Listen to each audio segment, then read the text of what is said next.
Hola a todos y muy buenas noches desde España y bienvenidos a un programa más en Cesi Juan. Recordar que este programa también lo van a poder ver en Ciencia y Espíritu. Hoy traemos a una invitada muy especial. Ella es Luzmari López, que se encarga de coordinar las actividades en CIO, en Capilla del Monte.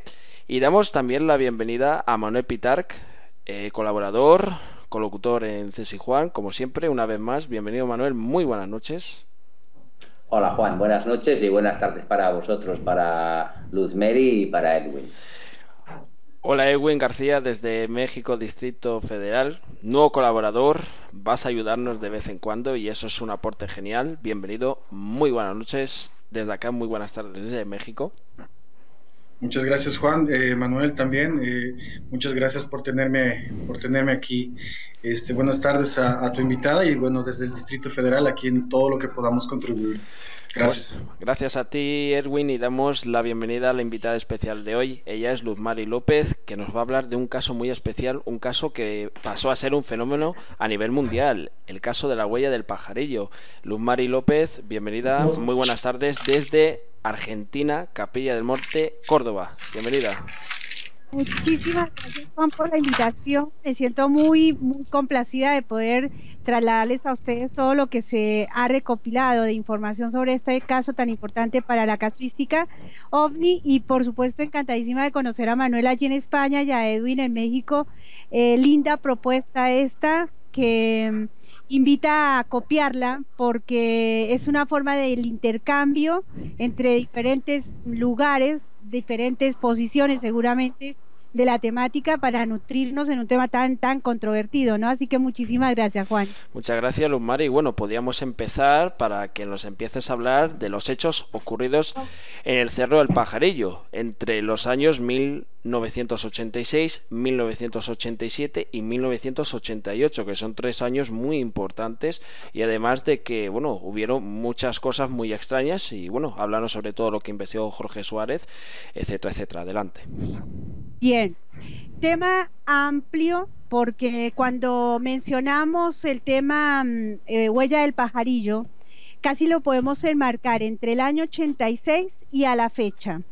Si bien, como bien lo enmarcas tú, hubo unos años específicos en los que sucedieron muchos acontecimientos todos juntos que hicieron que la prensa, los investigadores estuvieran presentes.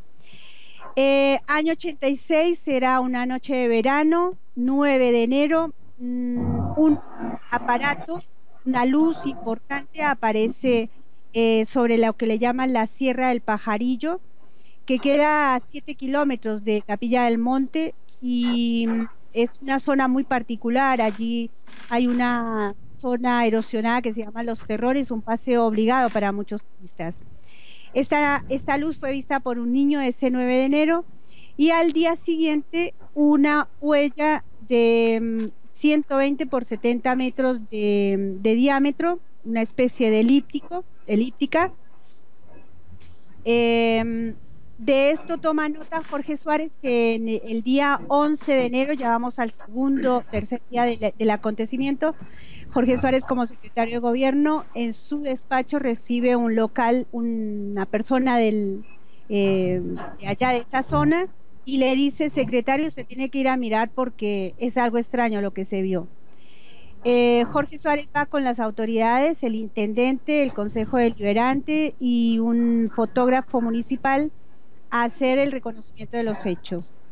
Sorprendido porque sobre la sierra, a la distancia, en un lugar totalmente inaccesible, una mancha negra importante había allí.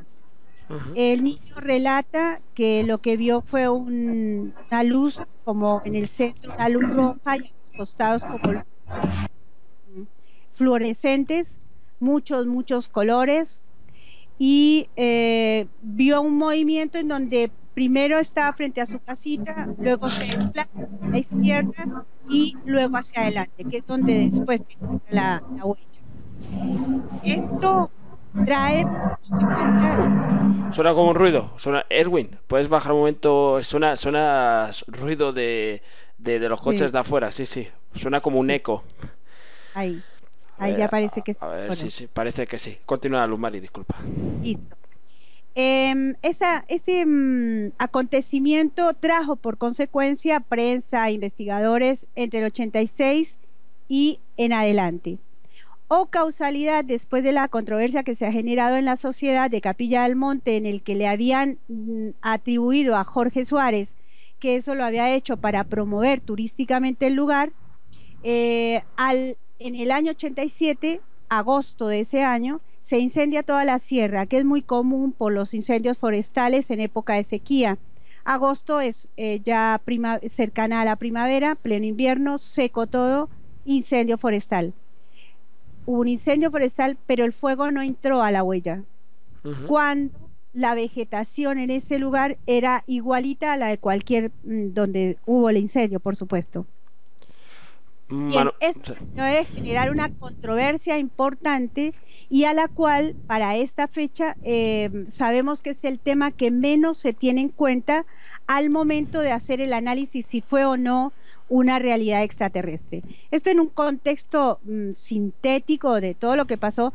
Paralelamente, para cerrar esto que tú decías de tantos acontecimientos sucedidos en el momento, hubo paralelamente otros hechos a nivel social que fueron muy importantes para la casuística y que aún hoy siguen siendo parte del estudio porque no hay hoy casos como esos.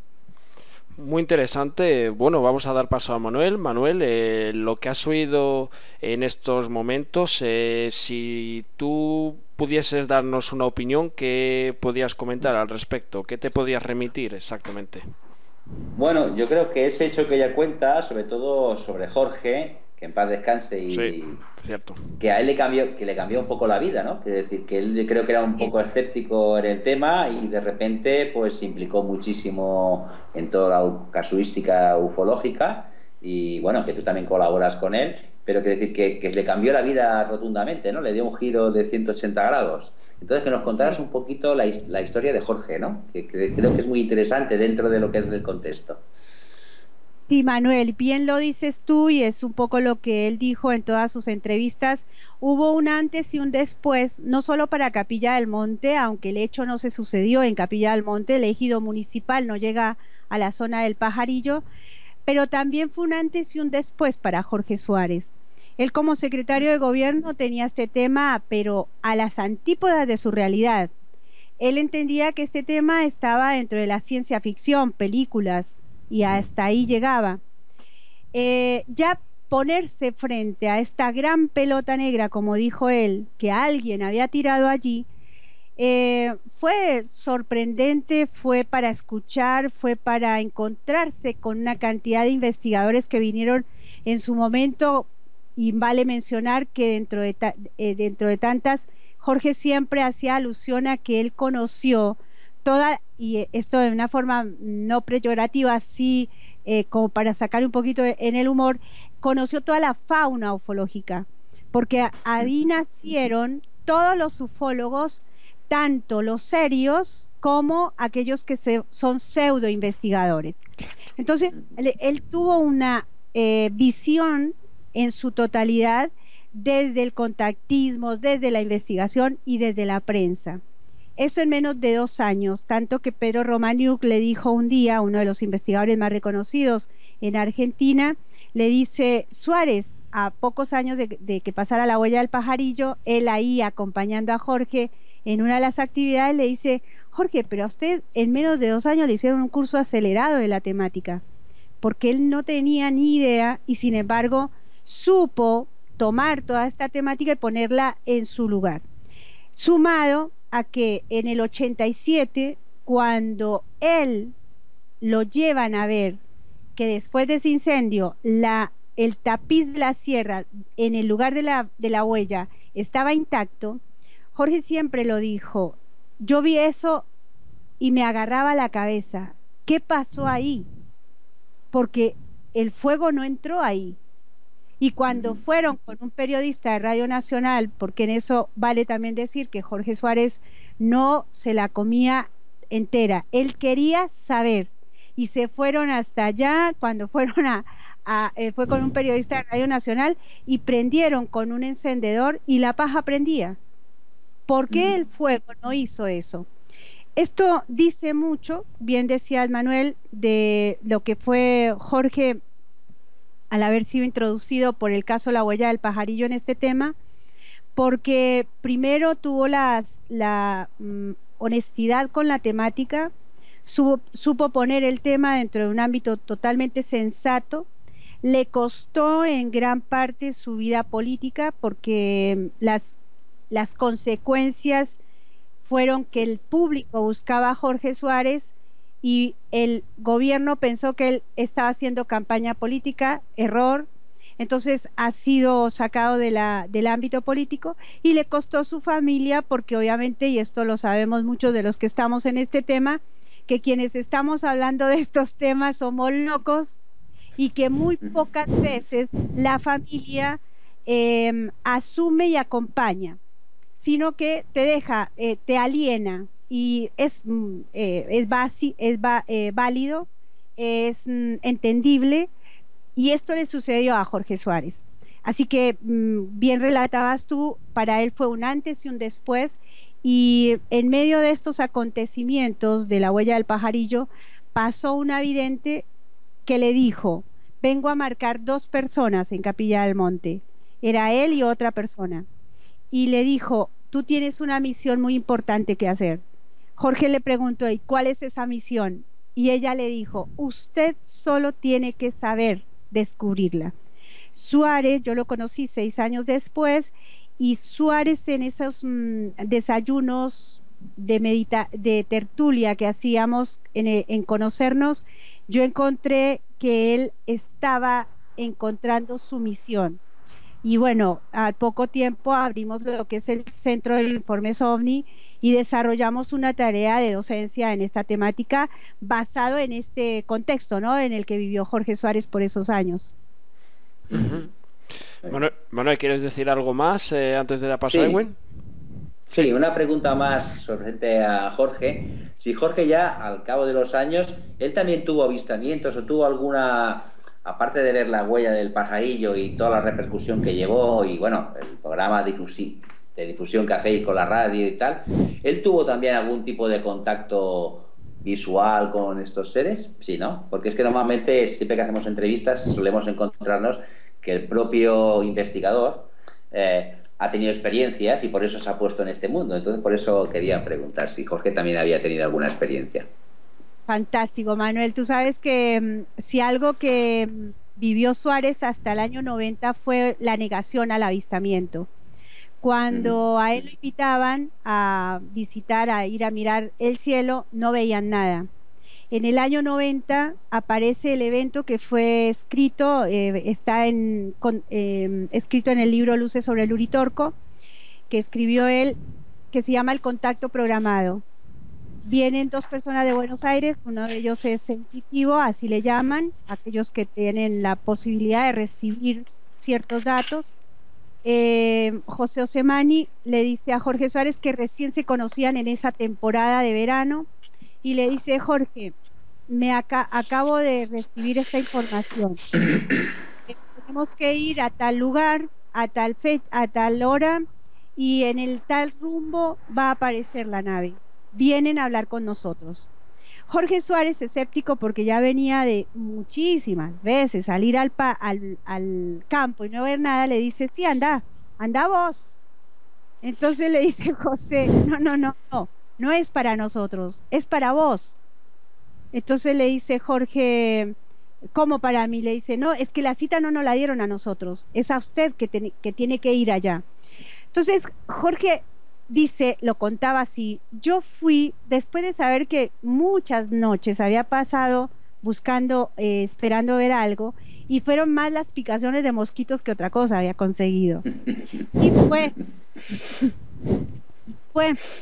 en la hora exacta, en el lugar exacto y en el rumbo exacto apareció este objeto. Lo describe él como una bola de fuego, era una bola roja. Venía hacia ellos, esto es en el dique El Cajón, un dique que queda cerca, es un espejo de agua que tiene Capilla del Monte, y estando en la escena, las tres personas que estaban ahí, que era José Osemani, kinesiólogo, un arquitecto, y Jorge Suárez, de repente tomó otra dirección. Los tres se sinceraron, hubo miedo. José, que era el sensitivo, dice, bueno, detectaron el miedo, decidieron irse, te dejan esto dicho, difúndelo, deja de comer carne porque nos vamos a volver a encontrar. Por supuesto, esto de dejar de comer carne no lo hizo Jorge Suárez. Lo último que hizo fue dejar eso. No le interesaba ir a verlos, dejar de comer carne, y sí lo difundió en el libro Luces sobre el Uritorco. De ahí en más, muchísimos eventos OVNI. Tuvimos la oportunidad, una vez ya nos encontramos juntos, de ver luces sobre el cielo de Capilla del Monte. Fantástico. Muy bien. Fantástico, Manuel, gracias por tus preguntas, han sido fantásticas. Edwin García, ¿qué le quieres preguntar a Luz Mari? Porque bueno, también manejas el tema OVNI, conoces grandes investigadores también en el México, que bueno, son famosos también, y bueno, has tenido la oportunidad también de hablar de otros temas, pero ¿qué le preguntarías a Luz Mari? Bueno, primero que nada, darle pues las felicitaciones por todo esto que está haciendo. Realmente su trabajo es bastante importante, el seguir dando la difusión, especialmente ahora que ha pasado ya cuántos años de este suceso. Bueno, seguir, como decimos en México, poniendo el dedo en el renglón para seguir llamando la atención a las personas y encontrar pues una respuesta favorable. Pues por eso te felicito realmente, Luz Mari. Y bueno, después de este suceso, como tú dices, lo que sucede con Jorge Suárez, todo esto, que hay un antes y un después. Asimismo, también hay un antes y un después para la comunidad de Uritorco. Realmente a nivel mundial es un lugar, una meca de avistamientos, una meca pues de atención a todo este fenómeno OVNI. Hemos tenido la oportunidad de, como bien lo dijo Juan, de algunos investigadores importantes como el señor Jaime Maussan, fue directamente hasta allá y hizo las entrevistas y todo esto. A lo que me refiero es de que realmente existió pues un interés, fue algo como fuego que hizo que todos estos investigadores llegaran hasta allá. Entonces, a partir de ahí, como bien lo decía en la entrevista, eran 100 personas al año que iban y se subían a ese cerro, y ahora pues son miles, ¿no? Entonces, eso demuestra que todo voy a llamarlo turismo ufológico, ¿verdad? Todas estas personas que estamos pues en busca de la verdad, pues no importa que esté lejos de nuestros propios países, pero siempre vemos la manera de llegar hasta allá, de buscar pues esa meca, ese lugar que sentimos nosotros en nuestro corazón, que va a demostrarnos, que va a respondernos estas preguntas por las cuales nosotros estamos yendo. Este fenómeno en el cerro del Pajarillo, bueno, se me hace bastante interesante. Tengo algunas preguntas para ti acerca de eso. Primero que nada, si pudieron hacer algún análisis de la vegetación dentro del círculo cuando primero ocurrió, y después, un año después, cuando el fuego no tocó esta maleza, esta paja de ahí, de este centro, de este lugar. Es bastante grande, 120 metros por 70, es bastante grande. Entonces, ¿a qué me lleva esto? Los análisis que se han hecho dentro de los crop circles demuestran una degeneración, digamos, a nivel molecular de los tallos de las plantas, que hace que se doblen, pero que no se rompan y que no se muera la planta. Mi pregunta es esta, acerca de que si hubo un análisis dentro de estos círculos. Y la otra pregunta, creo que Luz Mari, es una pregunta pues obligada. Háblanos acerca de la ciudad de Erx. Bueno, primero agradecerte tus conceptos acerca de lo que el CIO y nosotros vamos llevando adelante. Y por otro lado, esto que decías tú acerca del turismo ufológico, lo venimos tocando hace ya bastantes años, cerca de 8 años, entendiendo que la derivación que genera hoy la temática OVNI es comercial y básicamente turística. turísticamente hablando. Me parece que no es poco relevante lo que tú acabas de mencionar, entendiendo que hay una sociedad en búsqueda de muchísimas verdades que tienen que ver con su ser y mucho tiene que ver la ufología. Parece muy relevante este concepto que tú propones acerca del turismo ufológico. Corregirte en la encuesta que se hacía, la estadística que se hacía en los años 80, eran 400 personas que subían al Cerro Uritorco por año, y a partir del año 86, 100.000 personas aún hoy suben el Cerro Uritorco por año. Y no es poco mencionarlo. Hoy tuvimos una reunión de turismo también en el que se mencionaba este fenómeno, que no es poco importante. Tus preguntas. La vegetación fue analizada, sí. Nosotros tenemos en el Centro de Informes OVNI una raíz completa de la paja brava, que así se llama, es una gramínea que es propia de la vegetación de esa sierra del Pajarillo. Nosotros tenemos una muestra que nos dejó un turista que en su momento la sacó y en el tiempo no la trajo. No arrojó ningún tipo de esto a nivel genético, ningún tipo de alteración. Y cuando se le tomó la fotografía Kirlian, que es una cámara que permite ver los colores, como le dicen, de la energía, pero ve los colores del objeto, ya sea ser humano, piedra o vegetación. Cuando se tomó la foto a una de las piedras, no a la paja brava, sino a la piedra que se sacó de ese lugar también y la tenemos en el CIO, arrojó colores violetas, azules fluorescentes y un rasgo de verdes fluorescentes. No es propio al tomar una fotografía de una piedra esos colores. Ya eso están marcando, sin hacer especulaciones ni interpretaciones, algo extraño en la piedra. Luego, el señor Ángel Díaz, y esto para hacer mención comparativa a lo que mencionaba de los círculos de las cosechas, cuando el señor Ángel Díaz, como biólogo, hace su investigación biológica, encuentra que podemos hacer un análisis comparativo con las figuras de Inglaterra y que las figuras de Inglaterra tienen un comportamiento igual al de la huella del pajarillo, pero las respuestas son diferentes. Hay una intención de quien hizo y de quien hace las figuras de Inglaterra. Hay una intención clara. Y esto ya lo enmarca dentro del ámbito social. Le preguntaba a Jorge, ¿tú podrías pensar que esto se hizo intencionalmente? Y el señor Ángel Díaz responde, ¿o por qué lo harían? Y dice el señor Ángel Díaz, seguramente esto puede ser un test para esta sociedad. Sin duda alguna, la sociedad en el planeta está recibiendo un test a toda esta fenomenología. Otro dato que tiene que ver con el tema de la paja brava, cuando en el primer momento que la nave pasa y marca la huella, los investigadores cuando fueron, y esto lo cuenta el intendente, que no siendo investigador ayuda al análisis, él dice que eso no era ceniza, ahí no había ceniza. Ves que cuando hay un incendio, usted toca donde hubo fuego y hay ceniza y marca, hace una marquita negra en la mano, en el dedo. Bueno, acá lo que describían era como un talco, sedoso, suave y no manchaba.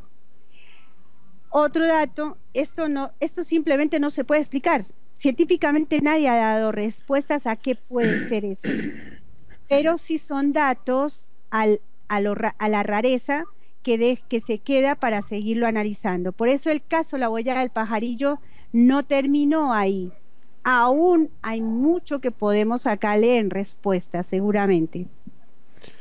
Otro dato que fue importante para esto que preguntabas tú de la vegetación, en el año 89 viene la televisión de España, las personalidades de Fernando Jiménez del Oso y Juan José Benítez a realizar un documental en la saga En Busca del Misterio, y este se llama Uritorco. Allí, mientras Fernando Jiménez, que era uno de los noteros, él se planta en el centro de la huella, en una de las partes del centro de la huella, ya no se veía. La Paja Brava mantuvo entre el 86 y el 89, siempre hubo vegetación, que esto es otra característica muy particular. Normalmente cuando la nave pasa, quema, marca la huella y ahí nunca vuelve a haber vegetación. Aquí la vegetación siempre estuvo. En el 86 brotó nuevamente después de la quemazón y siempre hubo vegetación. En el 89, Fernando Jiménez del Oso está plantado sobre la huella, no hay ningún diferente color con respecto a la estación que se estaba viviendo, y el ingeniero de sonido encuentra un sonido, dice así Fernando: hay un sonido que durante todo el rodaje yo no lo había escuchado. Entonces juegan con el micrófono a diferentes alturas. Ese sonido es de un sonido que le llaman estática. Nosotros tenemos la grabación de esos sonidos, estática. Entonces lo llevan el micrófono y a cierta altura, en efecto campana, se sentía ese sonido, dentro y no fuera. ¿Me siguen para poder entenderlo? Sí, por supuesto. Ese hecho llevó a Juanjo Benítez y a Fernando Jiménez del Oso a poner la siguiente hipótesis: seguramente allí quedó anclada algún tipo de electromagnetismo, hablemoslo para no llamarlo energía, que es energía es una palabra muy mal presentada, que la podemos conceptualizar de mil maneras, pero dentro del ámbito electromagnético me parece que nos queda un poco más científicamente hablando bien en el contexto que lo quiero decir. Generó ese efecto en ese lugar que hizo que en el momento del incendio el fuego no entrara a la huella. Y por último, para cerrar el tema vegetación y el efecto que generó esta huella, me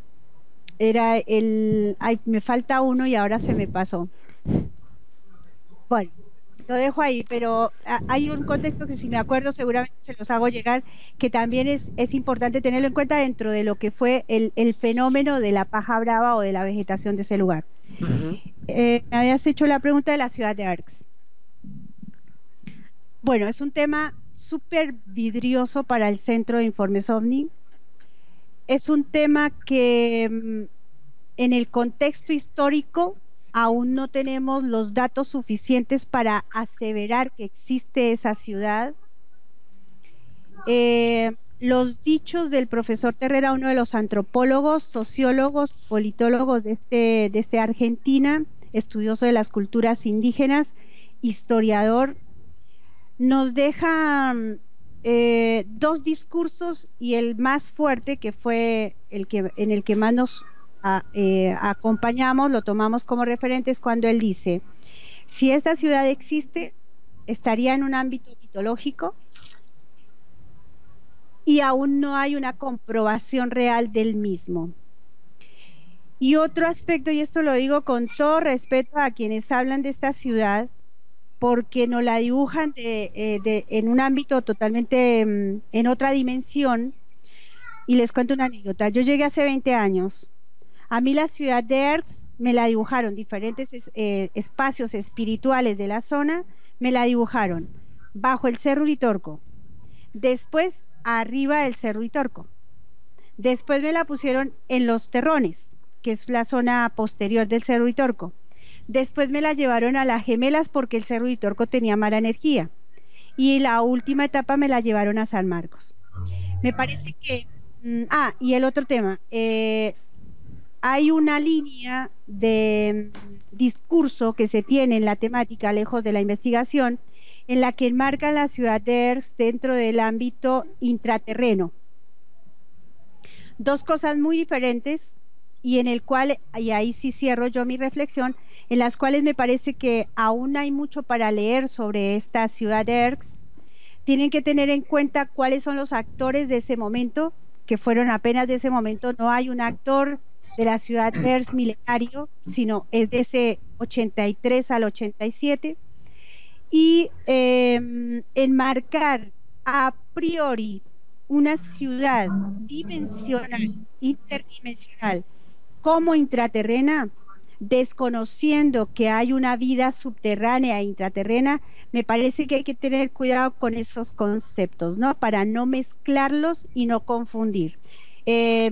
Como no hay mucha literatura, no hay mucha data de ciudades intraterrenas y de ciudades espirituales como la ciudad de Hearst, me remito a eso, ¿no? Puede estar en un contexto mitológico y haría un buen recorrido para encontrar si eso es real o no. Muy interesante, además de que estabas hablando de dos figuras de España, como es Fernando Jiménez del Oso, que paz descanse, y Juan José Benítez, que fueron ahí por algo y intentaron buscar la respuesta. Bueno, voy a dar paso a Manuel. Manuel, que a ti te gusta mucho Juan José Benítez, también Fernando Jiménez del Oso, siempre me hablas de ellos como dos referencias.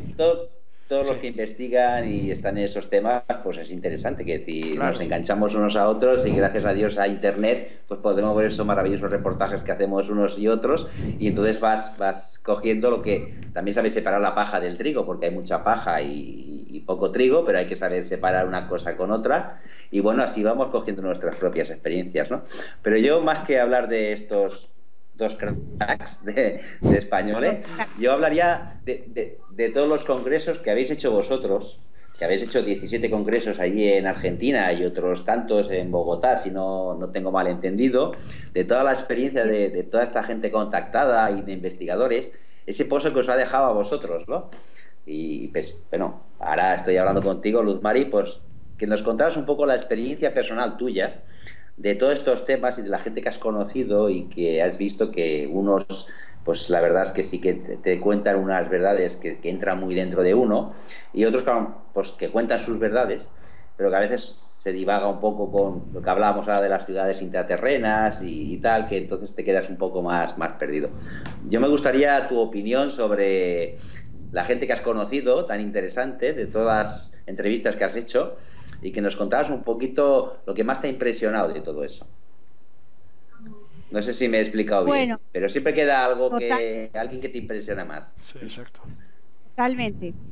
Mira, Manuel, y esto de los congresos realmente a piel, hoy después de la partida de Jorge hace 3 años, y hoy lo comentábamos con amigos turistas que vinieron al Centro de Informes OVNI, puedo decirte que por 13 años, 14 años, por 14 años yo era la que servía los tintos en los congresos. Si bien hacía la logística de toda la organización, porque me encanta el ámbito organizativo de lo que es el evento, yo servía los tintos.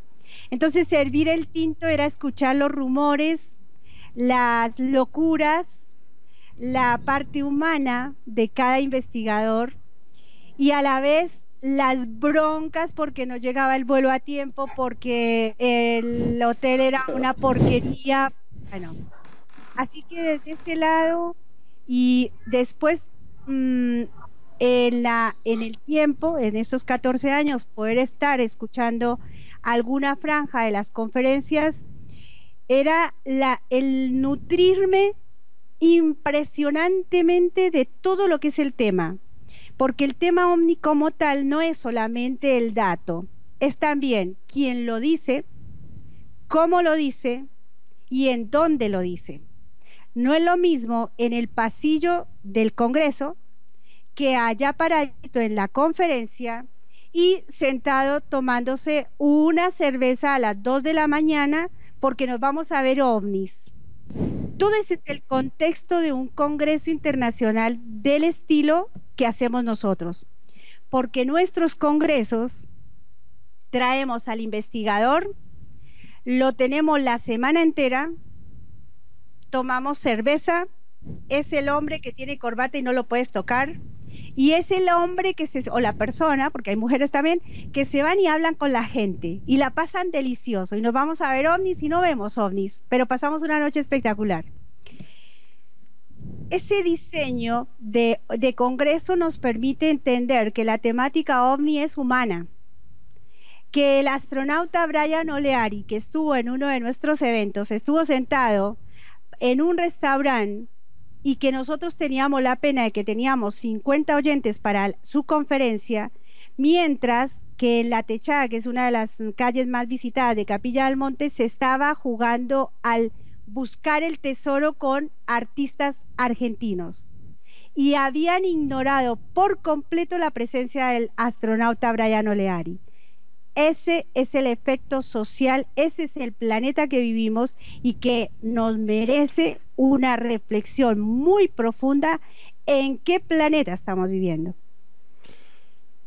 Esta sería la lectura que haría yo allá sirviendo los tintos de este congreso. Estos 3 años, ahora en las que no solamente los organizamos en mi persona, sino que también hacemos la parte protagónica de escuchar al conferencista, de sentarme a hacer la nota al conferencista, de poder compartir, porque ahora hago todo, ¿sí? Y ahora sirvo el tinto y también yo estoy preparándole el desayuno a Jaime Maussan y estoy hablando y me siento a la media hora a hacer una entrevista en el Parque del Cío. Bueno, es maravilloso poder hacer este tipo de congresos. Siempre invitamos a la gente que tenga la posibilidad, y si no, busque y ahorre plata para estar en un evento nuestro, porque tiene la posibilidad de sentir a piel al investigador. No es el conferencista que hizo la conferencia y se fue, no, está entre nosotros. ¿Quién impactó en 17 congresos Argentina, 13 Colombia y otras tantas reuniones que se han hecho acá? Debo decir que una de las personalidades de esas personas naturales a las cuales me remitiría decir que nos tocó muy en el centro en el corazón del Centro de Informes OVNI, ha sido la presencia del abuelo Cirilo Pérez Oxlack.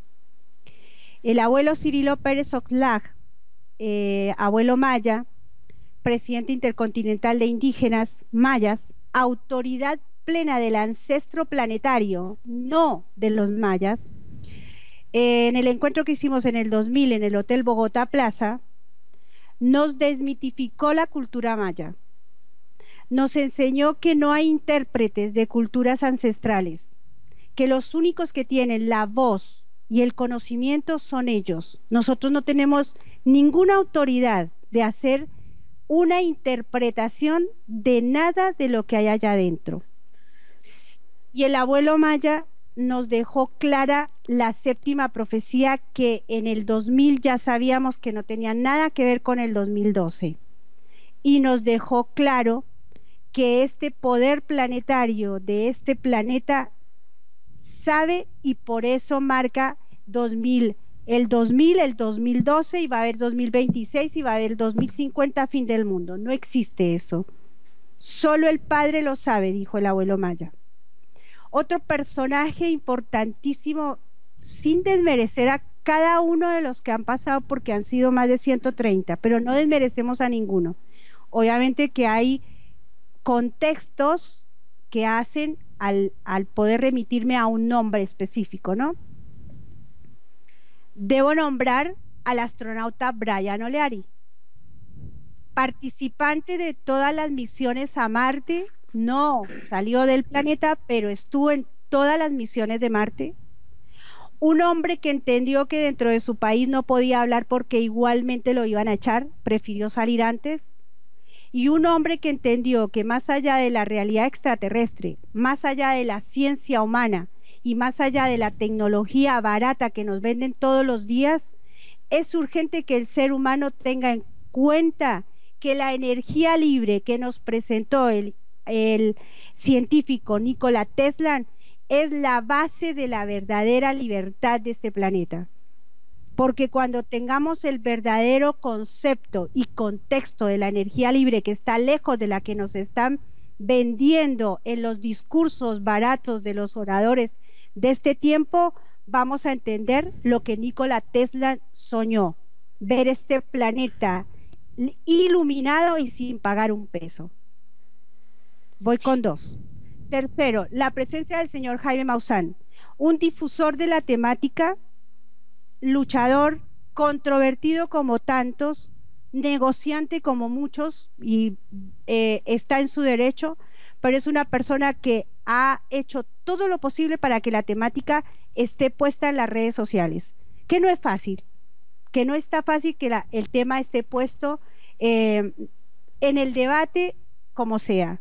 Podemos tener diferencias en sus discursos, pero me parece que es uno de los personajes, y que para nosotros nos sorprendió muchísimo cuando estuvo acá en el CIO, porque no se cansaba de decir: Jorge, pero usted está aquí pegado al Uritorco. Yo pensé que estaban, normalmente el eje del avistamiento está a kilómetros.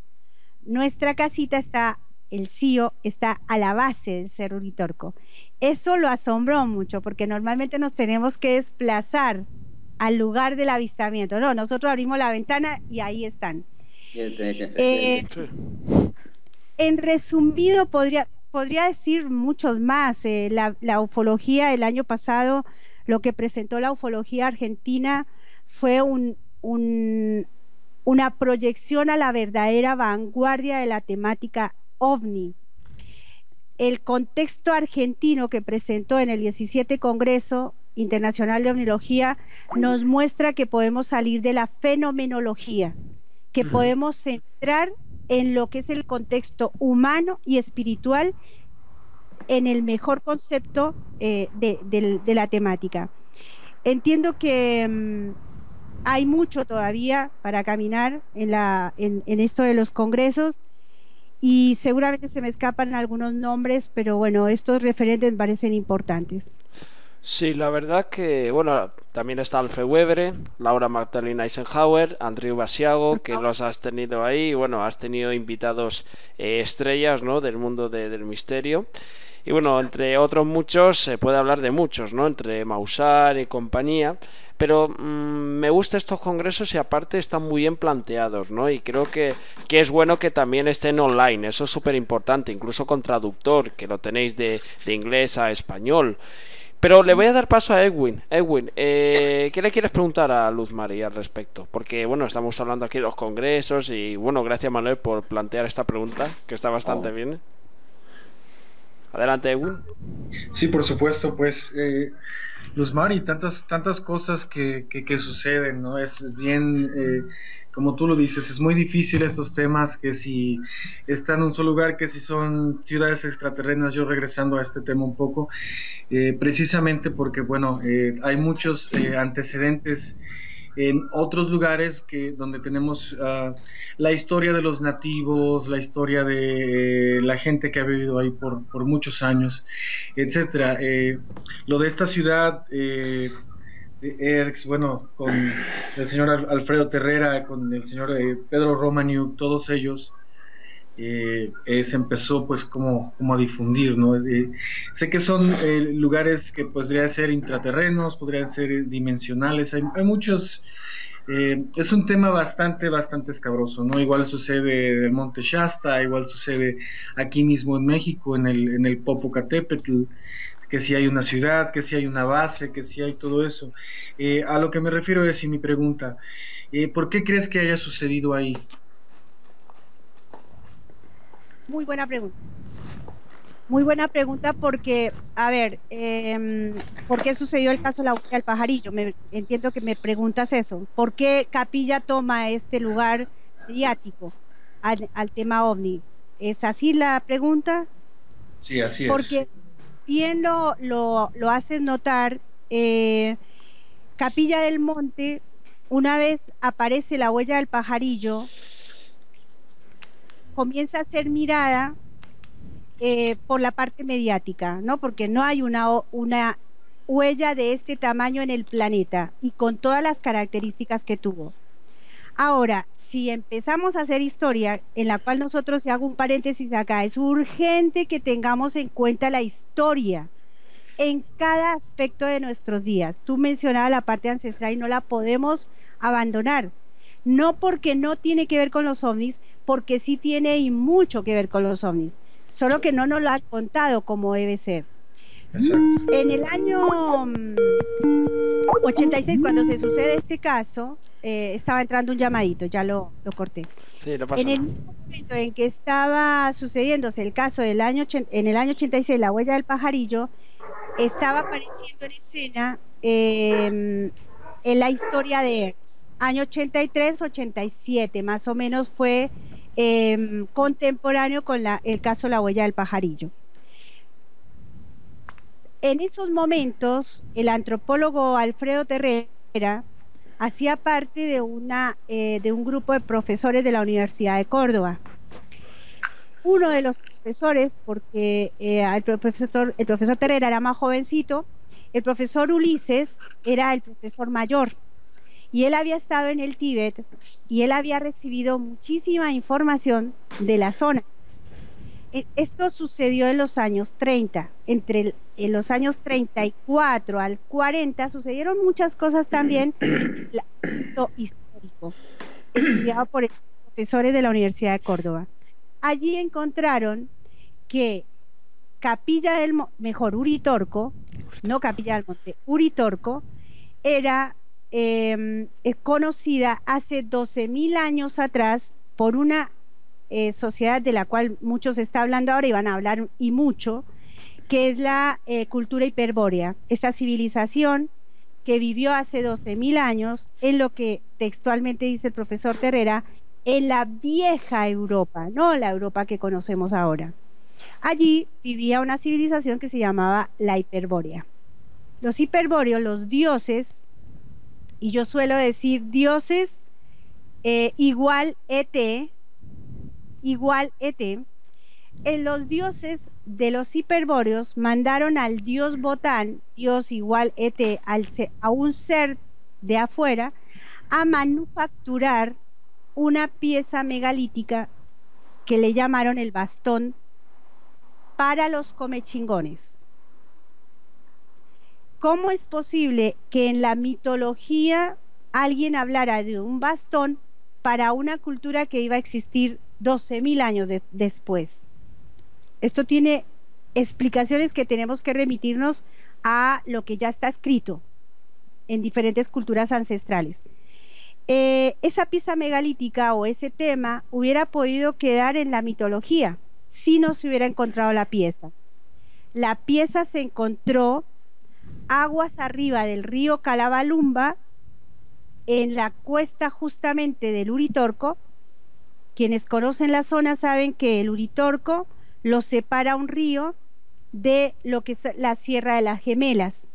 Justamente está en la ladera del Cerro Uritorco. Allí se encontró el bastón de mando en el año 38 por el profesor Ulises, que fue adoctrinado en este tema y que fue llevado telepáticamente a que lo encontrara. Yo recuerdo que Jorge, cuando hablábamos de estos temas basados en la data del profesor Terrera, más o menos me marcaba el lugar donde se encontró esta pieza. Ahí es donde nosotros nos damos cuenta que Uritorco tiene una connotación más allá del objeto volador no identificado. ¿Por qué Uritorco? Porque si la huella se sucedió en la Sierra del Pajarillo, que no fue en el Uritorco, ¿por qué quien toma importancia mediática es el Uritorco? Está muy sutilmente, podemos percibir sutilmente que la intención es que nos remitamos a la historia, porque la historia me lleva inmediatamente a una mirada extraterrestre. Los hiperbóreos sabían ya por dioses de que existía un bastón de mando, iba a haber un bastón de mando en la Sierra del Uritorco. Esto debe tener como consecuencia, para cerrar un poco la pregunta, en un contexto que tenía una cita, en un contexto puramente marcado desde la mitología, porque dice el profesor Terrera, ¿para qué el bastón de mando? ¿Para qué? Dice la mitología, el bastón de mando unido con el Santo Grial en su momento dará comienzo al regeneramiento de la especie humana. Esto lo dejamos en ese contexto, sin interpretación, sin especulación, porque si yo interpreto o especulo, yo ya estoy dándole un toque que no le corresponde, y debemos dejar que los acontecimientos se vayan dando para ir entendiendo eso que puede ser cualquier cosa. Nosotros no podemos interpretar eso. Exacto. Manuel, te voy a dar el turno. ¿Qué opinión tienes al respecto? ¿Y qué nos puedes decir? ¿Qué nos puedes decir sobre todo esto que estamos hablando? Porque es que se ha pasado el tiempo rapidísimo, vamos. Sí, Bueno, Manuel. bueno, yo lo que quería preguntarle, el bastón existe, el bastón este de mando, si no recuerdo bien, lo tiene todavía el profesor este, ¿no? Lo tenía, o algo recuerdo yo así, ¿eh? Porque yo hasta he visto imágenes grabadas de este bastón. ¿Sabes algo más de la historia de este bastón? ¿Dónde está? ¿Nos podías contar un poquito?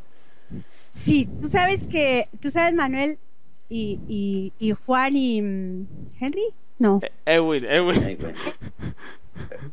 Ustedes saben que esto hace parte, cuando uno entra en estos temas, lo apasionante es saber que hay mucho todavía para saber, que no todo está contado todavía. Pero son piezas del puzzle. Pero ¿Cómo? ya hay piezas del puzzle, faltan muchas piezas del puzzle, pero ya hay unas piezas del puzzle que te pueden hacer una imaginación. Así es, Manuel. Hace 3 años, cuando diseñamos el congreso de hace 3 años, se diseñó Tras la huella de los dioses. Entendemos que después de una exopolítica como el que presentamos en el congreso número 16, que habíamos ido a la exopolítica, protocolos políticos para la llegada de los extraterrestres, había que caer de una al ancestro. ¿Cuál protocolo para los extraterrestres? ¿Cuál bienvenida a los extraterrestres? Vayamos a la fuente, que allí hay muchas preguntas que resolver y ellos sí nos las pueden dar. Y en ese caminar de quiénes eran los participantes de este congreso, aparecen 2 niños que habían comenzado su tarea de investigación de uno de los personajes muy relevantes en la historia del bastón de mando, que se llama Guido Buffo, desconocido, no reconocido y con una historia científica, histórica y artística impresionante. En las memorias de este señor, que sería un Da Vinci argentino, vivió a pocos kilómetros de Córdoba, acá en Argentina, vino de Italia, de la élite, con mucho conocimiento, basó todos sus estudios científicos en el péndulo de Foucault. En sus memorias, hago un paréntesis pequeñito para que se den cuenta de quién estamos hablando. Este señor logró predecir terremotos basados en los estudios del péndulo de Foucault en la capilla de Guido Buffo, donde estudiando con 3 péndulos desarrolló la, como dije yo, de poder predecir, y predijo algo de 19.000 terremotos. Los predijo. Wow. Este señor, como historiador también, encontró en sus historias, en sus memorias, estos chicos que hicieron la biografía de Guido Buffo, encontraron que Guido Buffo había tenido, y esto es parte del mito del bastón de mando, una partecita del bastón de mando, porque cuenta la historia que hay 2 bastones de mando, y el teléfono roto de la información dice que hay 3 bastón de mando. Sigan ustedes la historia porque esto no termina acá. En las memorias de Guido Buffo cuentan que una parte de ese bastón de mando había estado en la casa de Guido Buffo. En el momento en que NASA sabe, porque Guido Buffo tenía contacto con NASA y con la CIA con todo este tema de los terremotos. Cuando supieron que él podía predecir los terremotos, le saquearon su casa, que lo llevó a una ACV, y por eso perdió su vida. Le saquearon toda la casa, le sacaron toda la documentación, y dentro de eso parece ser que ese pedazo del bastón de mando desaparece. Esta historia, basado en las memorias, cuenta que él estuvo en Perú, estuvo como haciendo un reconocimiento de cuál fue el camino que llevó adelante el bastón de mando, y todo indicaría que el bastón de mando, para que llegara a los Comechingores, había hecho un recorrido por el camino del Inca, el famoso camino del Inca. Pues muy interesante. Entonces, 3 bastones de mando, no se sabe. El hijo dice que tiene el que el profesor Terrera tuvo hasta sus últimos días por designio del profesor Ulises, porque el profesor Ulises sabía que el profesor Terrera, siendo el más joven, podía tener más tiempo el bastón de mando. No hubo un testamento, no hubo un designio de qué hacer con ese bastón de mando. En el pleno funeral del profesor Terrera, el hijo toma autoridad sobre el bastón de mando, se lo lleva, y una de las versiones es, él lo tendría en su casa, enterrado, guardado, que nadie lo vea. Hubo un rumor de que estuvo en venta. Otro bastón lo tendría la compañera que estaba en su momento. Otra versión es que hay otro bastón de mando que estaría aquí en Capilla del Monte, y el tercero es el que está partido en 3 pedazos y no se sabe dónde está. A esto quiero, para cerrar, decirles, en el momento en que el profesor Terrera fallece, el Centro de Informes OVNI toma la decisión de solicitarle al municipio de Capilla del Monte que se declare patrimonio del lugar, porque se encontró acá y debería estar puesto públicamente, marcando inclusive la historia.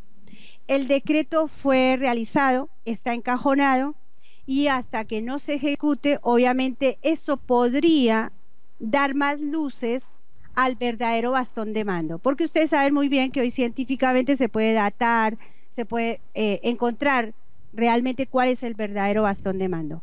En este estadio está el bastón de mando, y diría yo, volvió el mito del bastón de mando, hasta que no sepamos dónde está. Bueno, muy interesante. Y ya para cerrar esta tanda de esta entrevista con Luz Mari López de Centro de Informes OVNI, vamos a dar paso a Erwin para que pueda realizar las últimas preguntas de la entrevista. Por supuesto. Gracias, Juan. Pues muy interesante, realmente, como muchas otras cosas en la búsqueda de toda esta verdad, exactamente igual de este bastón, como las calaveras de cristal, las ciudades El Dorado, todas estas ciudades perdidas. Bueno, tengo 2 últimas preguntas. Muchas gracias por tu atención y por tener esta facilidad de palabra, de poder decirnos todo esto. La primera pregunta sería, ya que todo esto está, pues, digámoslo así, en un tema de lo que sucedió entre pues el 86 y 88, ¿qué sucede actualmente ahí? ¿Qué avistamientos tiene? Y pues como última pregunta es, ¿cuándo es su siguiente congreso? Sería increíble pues poder buscar la manera de unirnos, aunque sea, bueno, lo estamos haciendo por este medio, pero personas como Juan, investigadores en España, nosotros aquí en México estamos tratando de, pues por estos medios alternativos, de buscar la mejor respuesta y más objetiva para todos estos enigmas que nos rodean. Entonces, muchas gracias, Luz Mari, esas son mis preguntas. De todas maneras, pues estamos...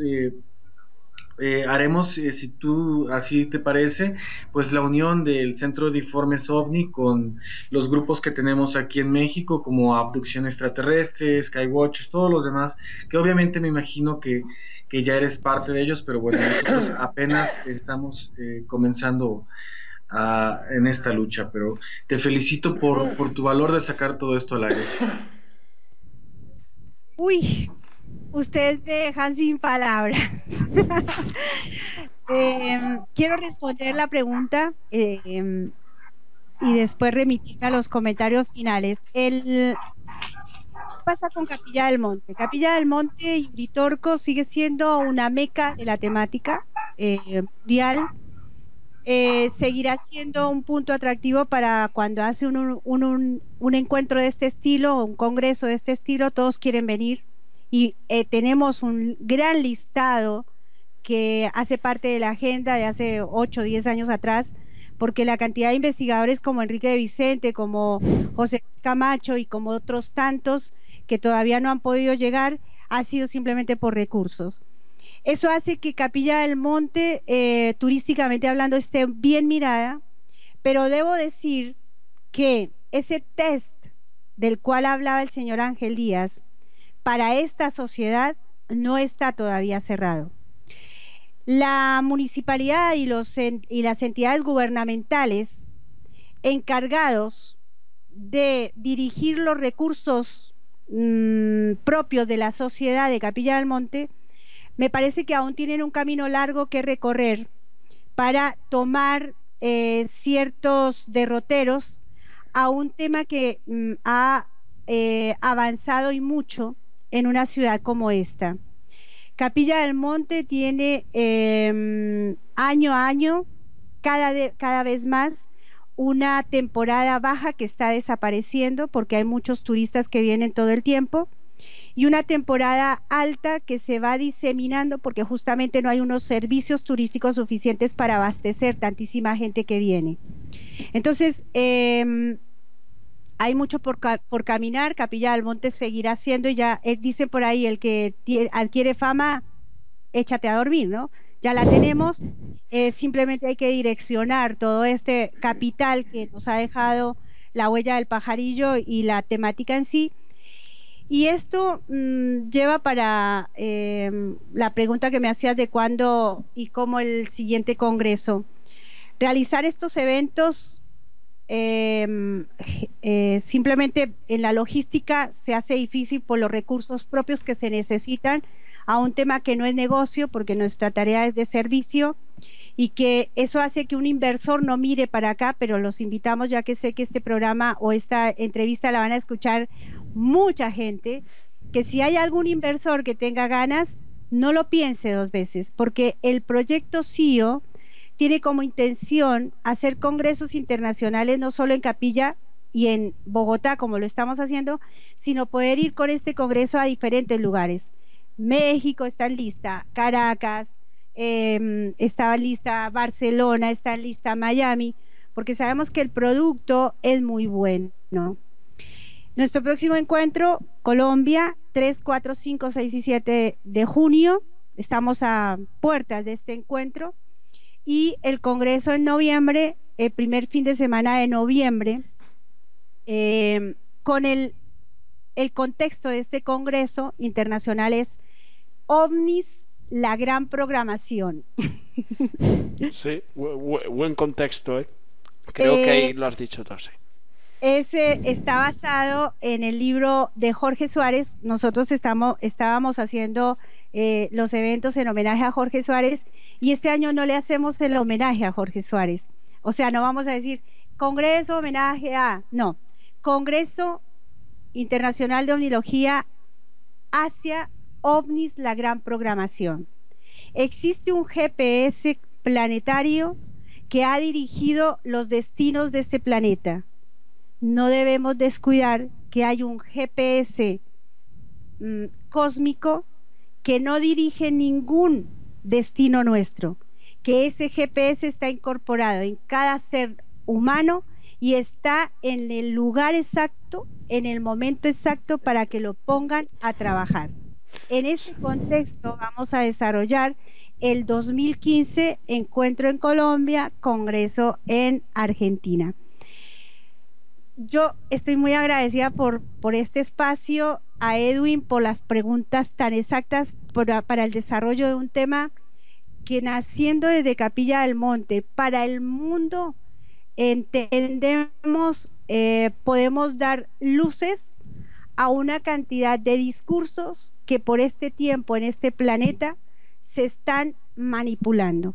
Me parece que es el tiempo de que entendamos que el tema debe ir desde el individuo hacia la temática. Así vamos a tener mejores respuestas a este tema tan controvertido. Exacto. Gracias, Edwin. Gracias.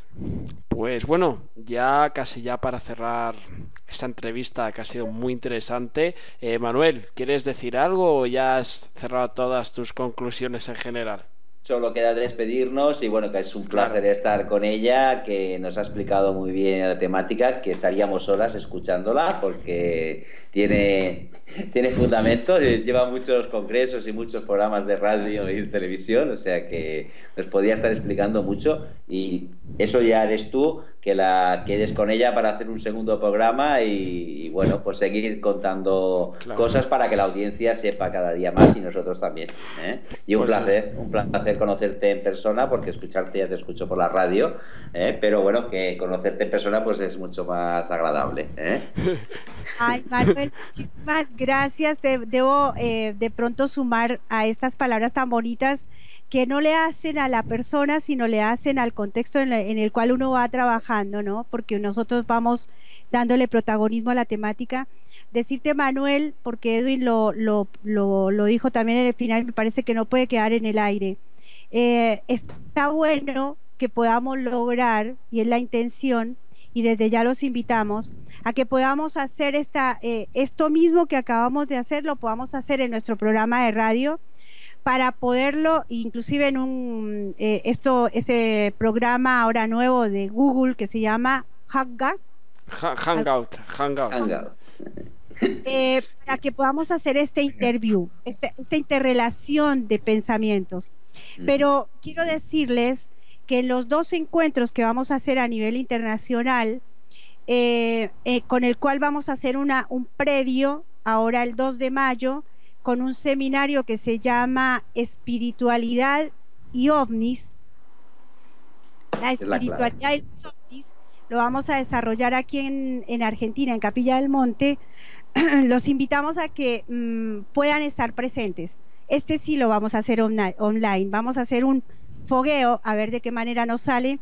El seminario Espiritualidad y OVNIs, 2 de mayo, es todo el sábado, como para que también vayamos enlazando todo esto, que me parece fantástico, Juan, lo que has hecho. Yo no tengo palabras, estoy súper, ¿qué le digo yo? Sí se puede hacer esta interrelación de personalidades y de temas, y bueno, en la medida de mis posibilidades vamos a dejar los vínculos para que podamos hacer esto mismo en radio, y invitados a que participen de este seminario Espiritualidad OVNI, que va a cerrar con un coloquio, y pueden estar ustedes tranquilamente participando activamente en presencia por internet en el coloquio. Muy bien. Pues perfecto, pues solo darte las gracias por estar aquí hoy. Te podemos encontrar en el programa Alternativa Extraterrestre de Jorge Suárez, a donde me invitaste si tuve el placer de intervenir. En Ustream se transmite, y también pues en tu Facebook, que es CIO, Centro de Informe OVNIs, me parece, o Capilla del Monte, si mal no me equivoco. Ya dejaremos todos los links en la descripción de YouTube, y darte las gracias, Luz Mari, por haber asistido hoy en esta entrevista, que la podrán ver en Ciencia y Espíritu y en CSI Juan también. Fantástico, Juan. ¿Puedo decir una cosita más? Sí, adelante. Tú ya vas a hacer una columna en Alternativa Extraterrestre, ¿verdad? Exacto. Bien. Manuel, estás invitado. Bueno, yo colaboro con él, o sea que no te preocupes, que si él va, pues ya encantado de venir y colaboraremos contigo. Y Edwin también, sí. Y Edwin, Edwin, por sí, favor, claro. una en Alternativa Extraterrestre, ya sin falta, ve preparándola y vamos agendando fechas. Por supuesto, estamos listos para poder participar en Alternativa Extraterrestre y pues ser parte del Centro de Informes OVNIs. Te digo que hay que estrechar los lazos y aprender a trabajar juntos para encontrar una verdad que es perteneciente a todos. Exactamente, gracias, y me va a encantar hacerles una entrevista a ustedes. Muchas gracias. Por supuesto, les dejamos los links. Los links para estar en contacto. Muchísimas gracias. Perfecto, Edwin, Manuel, Una vez más, gracias Edwin, también gracias Manuel, como siempre, por estar acompañándome en este camino del misterio. Y gracias, Luzmar. A ti. Genial, Juan, genial. Buenas noches y buenas tardes y un saludo para todos. Muchas gracias y buenas noches. Muchas gracias.